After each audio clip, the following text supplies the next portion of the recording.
आदाब नाजरीन, ख़ास मुलाकात में आप सबका खैर मकदम है। नाजरीन, इस वक्त मेरे साथ मौजूद है रैप सिंगर। का मतलब है गाने के जरिए से सच्चाई बताना। रैपर्स का धर्म ही कर्म है, कर्मा को गा के सुनाना। रैप का मतलब है रिदम एंड पोएट्री, लफ्जों को सुर में चढ़ाना। हिप हॉप का मतलब भी होता है शब्दों की खुशबू से ज्ञान फैलाना। है मेरी बोली मेरी शब्दों की गोली, मेरे शब्दों से मैंने सारी रास्ते है जोड़ी। मैंने धीरे धीरे सबकी जो राज है खोली। मुझे कुछ ना बुलाऊं, मैं हूँ रैप का धोनी। मेरे गाने सारे सच में ना देता हूँ टोपी, मेरे गाने सारे रियल में ना करता हूँ कॉपी। मैं हूँ फास्टेस्ट नेट जैसे 5G नो लोडिंग, मैं हूँ लेटेस्ट ट्रेंड में ना करता हूँ बोरिंग। क्यों माने ना तू, क्यों सपनों के पीछे हाथ लगा है तू, क्यों करते हो जिद जब किसी को नहीं है तुमसे उम्मीद। क्यों चढ़ा नशा तुझे पैशन का, पैशन जब भर ना सके बिल्स। क्यों माने ना तू, पूछूं मैं क्यों, ट्रिपल सी क्यों। गाता हूँ कसम, मैं रैप बहुत पसंद है मुझे तो पहले से ब्रो। गाता हूँ टशन में, बातों में वजन है इसलिए तो चाहते हैं लोग। लाइफ इज अ लेसन, ये मेरा है पैशन, मैं करता हूँ इसे फॉलो। मैं रहूंगा हाई, मैं करूंगा फ्लाई, मैं कभी ना रहूंगा लो। सुन लो हमारा पैगाम, काले शबीर ले लो। कहते हैं हम सारे गुलाम, काले शबीर ले लो सलाम। काले शबीर ले लो, शबीर ले लो सलाम, शबीर ले लो सलाम। रे गा मा पा धा नी सा, सा नी धा पा म ग रे सा। कहते हैं हम सारे गुलाम, काले शबीर ले लो सलाम। कहते हैं हम सारे गुलाम, काले शबीर ले लो सलाम। चेतन चेतन जो है आसाम से हैं, लेकिन वो बेंगलुरु में रहते हैं। बेंगलुरु रैप सॉन्ग जो होते हैं वो बनाते हैं। आइए उनसे मुलाकात करते हैं और इनसे जानकारी हासिल करेंगे कि ये जो रैप का मतलब क्या है। हमारे चैनल में आपका खैर मकदम है। बहुत शुक्रिया सर, धन्यवाद। नाजरीन, आइए जानते हैं चेतन से कि ये रैप बोलने से जो है नए नए लोगों को मालूम होता है, जो न्यू जनरेशन है, ये पुराने लोगों को मजाकी टाइप का गाना लगता है, लेकिन उसमें और इसमें क्या फ़र्क है, आइए जानते हैं। हाँ चेतन, जो है आप आसाम से हैं, आसाम से बेंगलुरु में आप रहते हैं, तो ये आपको कब से शौक़ आया कि रैप गाने का? बेंगलोर आके नहीं सर, मैं बचपन से ही सुनता था रैप गाने। बॉलीवुड में भी बहुत सारे गाने हैं रैप जो बाकी ऑडियंस पसंद नहीं करते, लेकिन मैं बचपन से 2008-9 से मैं सुनता था। तो 13 से मैंने दूसरे का रैप गाना चालू किया। फिर मुझे 16 से मुझे एक थॉट आया कि मैं खुद का लिख सकता हूँ, मैं खुद भी कर सकता हूँ। तो 16 से मैं पूरा कम्प्लीटली कर रहा हूँ और 19 में मैंने जाके पहले यूट्यूब में अपना गाना अपलोड किया सर। अच्छा, तो क्या आपके कोई उस्ताद हैं? सर वैसा रैपिंग का तो कोई उस्ताद ऐसा होता नहीं है। नहीं, दूसरे आर्टिस्ट को देख के, किसी को फॉलो करके आपने सीखे हैं? इंस्पिरेशन हम लेते हैं। तो पहला कौन सा सॉन्ग था आपका? पहला एक नेपाल से एक गाना था, एक यम्मा बुद्धा करके, वहाँ के लेजेंड है रैपर जी। तो उनका एक गाना था साथी करके, वो फ्रेंडशिप के ऊपर है वो गाना। बहुत सारे गाने मैंने इंडियन भी सुने हैं, लेकिन वो ज़्यादातर क्लब दारू के ऊपर या फिर कुछ ऐसे ही कुछ पार्टी के ऊपर होता था। तो मैं पहली दफ़ा मैंने फ्रेंडशिप के ऊपर वो गाना सुना रैप गाना, तो वो मेरे दिल को छुआ। तो तब से मैं सोचा कि मैं भी कुछ करूँगा करके। तो कौन सा गाना था, क्या हमारे नाजरीन को सुना सकते हैं आप? वो गाना तो दूसरे का है जी। मैं अगर आप कुछ मेरा पूछेंगे तो मैं आपको सुना सकता हूँ। तो आपका पहला का गाना कौन सा था? मेरा पहला हिंदी गाना जो था वो है रैप का मतलब, गाने का नाम था। अच्छा, ये रैप का मतलब क्या है? रैप किसको कहते हैं? रैप एक शॉर्टकट है, उसका फुल नेम है रिदम एंड पोएट्री। अच्छा, एक्चुअली तो हम भी पोएम ही करते हैं, लेकिन उसको एक रिदम में बिठाते हैं, तो इसी से रैप नाम आया, RAP, रिदम एंड पोएट्री। अच्छा, तो इसका स्टाइल कैसा होता है? इसमें सर कोई एक बीट दे देता है जी। बड़ा सिंपल सा बीट होता है इसका, जैसे कि 1/4 बीट बोलते हैं इसको। जैसे कि तो इसी में हम कुछ अपना मतलब सुर इतना नहीं चाहिए, ताल की पकड़ होनी चाहिए आपको। अच्छा, तो आपका पहला कौन सा गाना था, हमारे नाज़रीन को सुनाएंगे? मेरा पहला गाना था रैप का मतलब जी, हिंदी गाना जी। तो वो गाना मैं 2 लाइन आपको सुनाता हूँ। ज़रूर। भारत में नहीं चलते रैपर्स, यहाँ वही चले जो लेबल सुनाता। असली गाने होते हैं क्या, चाहता हूँ मैं ये सबको बताना, सबको कहाना, सब सुन के जाना, सब फीके लगते हिप हॉप चलाना। ऐसे कुछ था। अच्छा मैंने 5-6 साल पहले बनाया था। अच्छा अभी है मेरे यूट्यूब चैनल में, आप देख सकते हैं। अच्छा। तो उसके बाद कौन सा गाना बनाया आप? सर मैं बनाते रहता हूँ, जैसे कि आए दिन 1 महीना 2 महीने के अंदर मैं ड्रॉप करते रहता हूँ गाना। अच्छा। तो अभी कुछ 10 गाने हैं मेरे यूट्यूब चैनल पे, स्पॉटिफाई, एप्पल म्यूज़िक सभी में आप सुन सकते हैं उसे। तो आप पढ़ाई कहाँ तक ख़त्म करके हैं? मैं ग्रेजुएट हूँ सर। तो क्या कर रहे हैं बेंगलोर में आप? मैं अभी साउंड ग्लिट्स करके एक कंपनी है, मैं उसी में, वो भी म्यूज़िक का ही कंपनी है, वहाँ पे मैं स्टूडियो में एक इंजीनियर हूँ अभी। जी। जी। तो इससे पहले सर मैं बैंक में काम कर रहा था। क्या काम कर रहे थे? मैं सेल्स में था सर। सेल्स में? सेल्स मतलब कौन सा सेल्स? मुझे क्रेडिट कार्ड और लोन वगैरह कस्टमर को बेचना पड़ता था सर। तो कितनी आसानी थी और कितनी मुश्किल थी उसमें? सर वो एक टारगेट ओरिएंटेड जॉब है, तो डेली आपको टारगेट्स रहते हैं, मंथली टारगेट्स रहते हैं, तो थोड़ा टफ रहता है वो। बट मैं थोड़ा ये क्रिएटिव लाइन में था, आर्टिस्ट लाइन में, तो मुझे वो उतना टारगेट्स सेल्स उतना पसंद नहीं आ रहा था, तो मैंने चेंज किया सर। मैं आके अभी स्टूडियो में काम कर रहा हूँ सर। अच्छा। तो कोई आप पढ़ाई के साथ साथ जो अपना बाप दादा का हुनर होता है, जैसे कि कुछ भी काम बाप दादा करते हैं, उस टाइम पे पढ़ाई कम थी तो लोग काम करते थे जी। तो कुछ हुनर सीख के हैं आप? उस समय सर मुझे मतलब मेरे पेरेंट्स ने पूरा फोकस पढ़ाई में करने के लिए दिया सर, मुझे कुछ भी एक्स्ट्रा काम करने के लिए नहीं देते थे, तो मैं फोकस पढ़ाई में ही करता था सर ज़्यादातर पे। उसके साथ ये आपका शौक था? हाँ, म्यूज़िक में बचपन से सुनता था, क्योंकि मेरी मम्मी पापा दोनों ही मोहम्मद रफ़ी, किशोर कुमार, सभी पुराने बॉलीवुड गाने के बड़े फ़ैन हैं, तो कैसेट आया करते थे पहले, तो जी, कैसेट के ज़माने से मैं सुनता हूँ सर बचपन से ही। अच्छा। तो आपके वालिद क्या काम करते हैं? मेरे पापा सरकारी दफ्तर में काम करते थे, जी। अरुणाचल प्रदेश नॉर्थ ईस्ट में है वो, तो वहाँ जॉब करते थे। तो आपकी फैमिली में कोई सिंगर हैं या कोई इस फिल्म लाइन में या मेरे पापा भी बेस गिटार बजाते हैं। अच्छा। मेरी मम्मी भी गिटार बजा लेती है। अच्छा। मेरे मामा सारे परफॉर्म करते हैं, गिटार बजाते हैं, गाते हैं सर। और हमारे कल्चर में ही रहता है कि हमको गाना बजाना करना ही है सर। अच्छा जी। तो ज़्यादातर कलकत्ता में होता है वो जी। तो आपके यहाँ भी होता है? हाँ सर, हमारे यहाँ भी होता है। अच्छा। तो आपके टोटल कितने गाने हैं अब तक? अब तक 10 गाने हैं सर मेरे।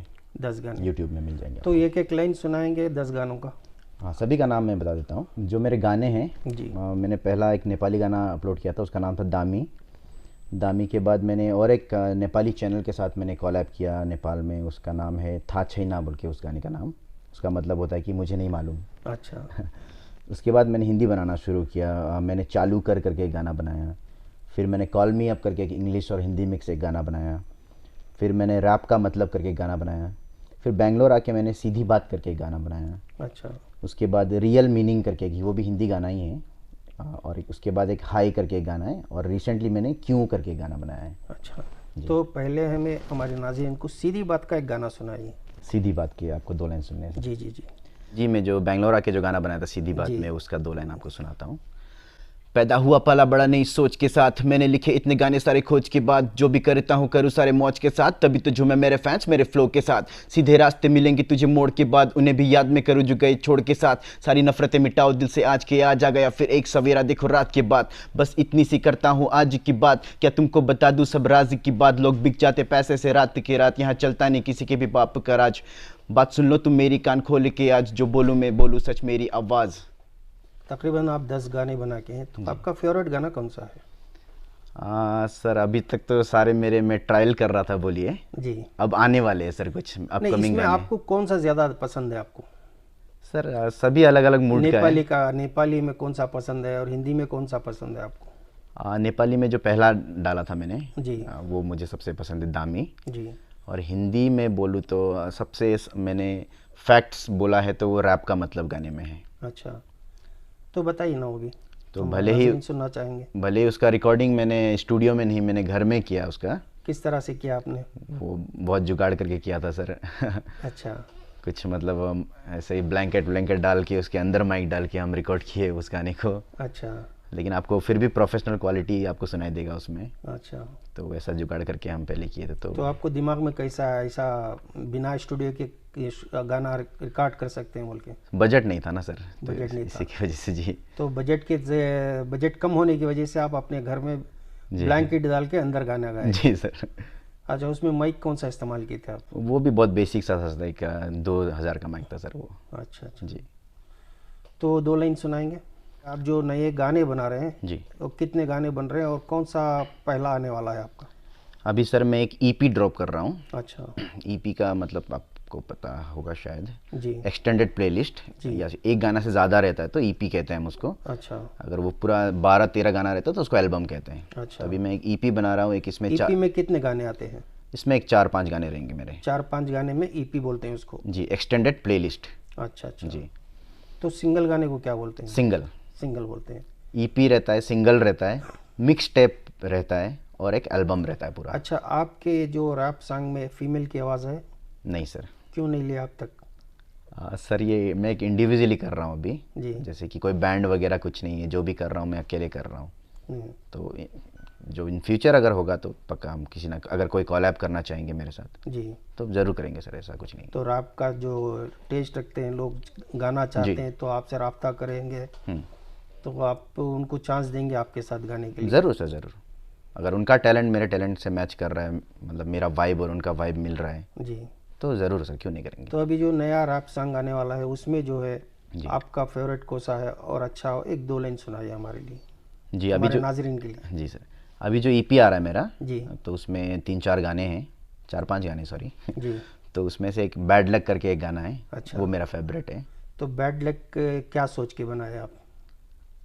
वो आपको गाने के लाइंस अभी मैं गाऊंगा तो जी। आपको पता चल जाएगा सर, वो ठीक क्या है। क्या सोच के मैं बनाया उस गाने को। ठीक है, सुनाइए। गानों पे लिखे सब राज है, गानों से खोलू सब रास्ते, किया नहीं शो ऑफिस में जॉब क्योंकि मैं फेमस नहीं आज भी, जो फेमस क्या सच में वो खास है, क्या मेरे में नहीं वो बात है, हाँ मेहनत तो करता मैं फिर भी क्यों लगता कि मेरा तो लक ही खराब है। ईपी से गाना और मैं सुना रहा हूँ आपको, उसका नाम है हौसला। अच्छा। गाने का नाम, इसके लिरिक्स कुछ ऐसे हैं। मैं बनना चाहता कुछ और था, बनता जा रहा कुछ और मैं, भले बाहर से शांत हूँ चीखू अंदर में जोर से। मैं बनना चाहता कुछ और था, बनता जा रहा कुछ और मैं, भले बाहर से शांत हूँ चीखू अंदर में जोर से। मेरे अंदर एक शोर सा देता मुझे एक होप सा, मुझे खुद पे भरोसा, मेरा वही है हौसला। अच्छा, ये जो बना है आप गाना, जी। ये कहीं ना कहीं आपके जो आपका ज़िंदगी है उसके उससे थोड़ा टच हो रहा है मेरा ख्याल से। सारे गाने सर, जी। जो भी मैं रैप करता हूँ सारे मैं अपनी ज़िंदगी से ही करता हूँ सर। अच्छा, तो आप क्यों नहीं दूसरों को देखकर, दूसरों की तकलीफ से या दूसरे की खुशी देखकर उसको क्यों नहीं आप अभी तक बनाए? सर सबसे ज़्यादा फील मैं अपना दुख करता हूँ, अच्छा। दूसरों से भी ज़्यादा मैं करता हूँ, दूसरों का भी करता हूँ, लेकिन जो अपना जो फीलिंग होता है वो ज़्यादा आपको महसूस होता है, तो उससे जल्दी मैं अपना लिरिक्स लिख सकता हूँ। नहीं, जब भी आप आपका बात सही है तो आपकी जो ज़िंदगी में है वो आप गाने पेश कर रहे हैं, जी। लेकिन कभी ना कभी एक गाना तो 1-2 गाने जो है लोगों को देखकर जो है, लोगों के इस पर जो है आप भी एक बनाना चाहिए इसको।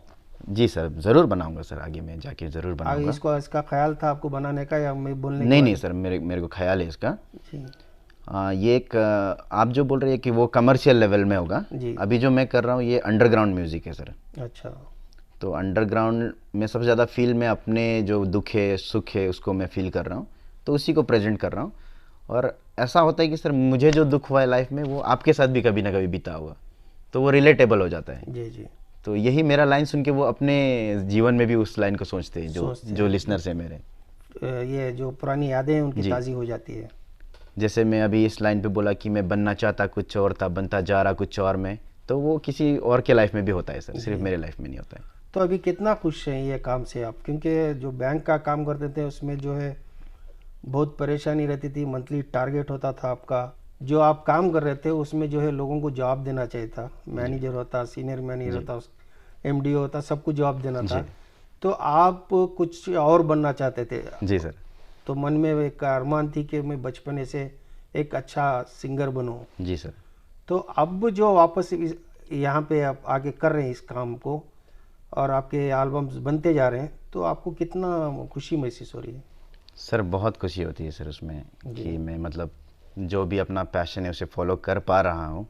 बहुत लोग शायद नहीं कर पाते, अपना जो पसंदीदा काम है वो नहीं कर पाते, लेकिन मैं यही कहना चाहूँगा कि सर वो अपना पसंदीदा काम करने के लिए आपको बहुत सारा चीज़ सेक्रीफाइस भी करना पड़ता है सर। अच्छा। तो जैसे कि वहाँ पे अच्छा सैलरी था बैंक में, तो मैंने वो सेक्रीफाइस किया। तो यहाँ पे फ़िलहाल जो भी चल रहा है अच्छा लग रहा है, खुशी मिल रही है सर इसमें। एक्चुअली जो मैं कहना चाहूँगा, खुशी मिल रही है सर। तो हमारे नाज़रीन को क्या कहना चाहेंगे जो जॉब कर रहे हैं उसके साथ साथ शौक भी रखते हैं, जी तो अच्छी मोटी रकम जब जो है जवानी जो है सिर्फ 40 साल की होती है। जी सर। आपकी जवानी में 40 साल में अगर आप कमा के कुछ बना लिए बन गए, जी अगर 40 के बाद आप कमाना चाहें तो नहीं कमा सकते। Correct sir. तो चंद लोग क्या करते हैं, काम छोड़ के जो है इस शौक में पड़ जाते हैं, ना घर के रहते हैं ना घाट के रहते हैं। जी तो ऐसे कोई लोगों को क्या कहना चाहेंगे आप? सर मैं उनको ये कहना चाहूँगा कि उनको मेहनत सर डबल कर देना चाहिए। 40 तक है ना अगर टाइम, जी।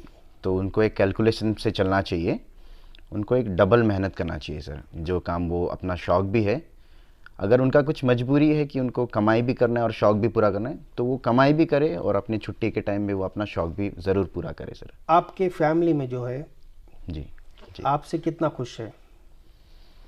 मेरे फैमिली में सर एक आपके मम्मी पापा, आपके बहन, आपके रिश्तेदार? सर मैं जॉब भी कर रहा हूँ अभी, जैसे मैंने आपको बताया ऑलरेडी कि मैं जी, स्टूडियो में काम कर रहा हूँ, तो वो फैमिली के लिए है जी।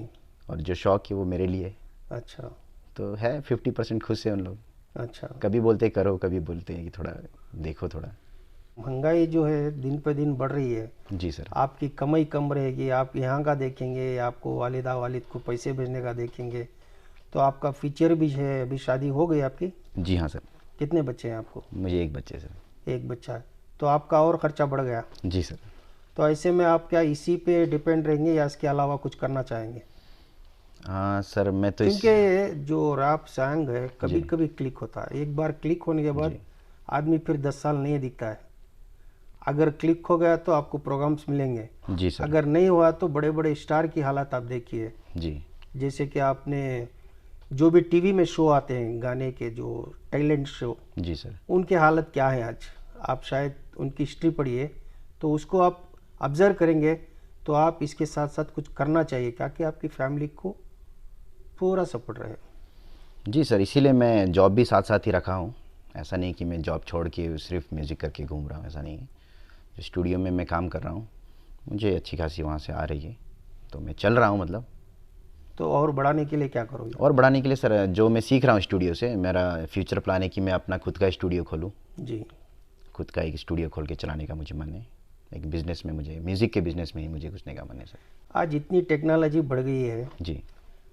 लोग जो है स्टूडियो में आके गाना रिकॉर्ड कम कर रहे हैं, रील बना रहे हैं, रील में जाकर फेमस हो रहे हैं, वो भी चंद दिनों के लिए वो भी फेमस होते हैं। हाँ जी। लेकिन मोबाइल में जो है घर पे बैठ के रैप सॉन्ग्स बना रहे कुछ लोग, तो ऐसे में आपका स्टूडियो कहाँ से इम्प्रूव होगा?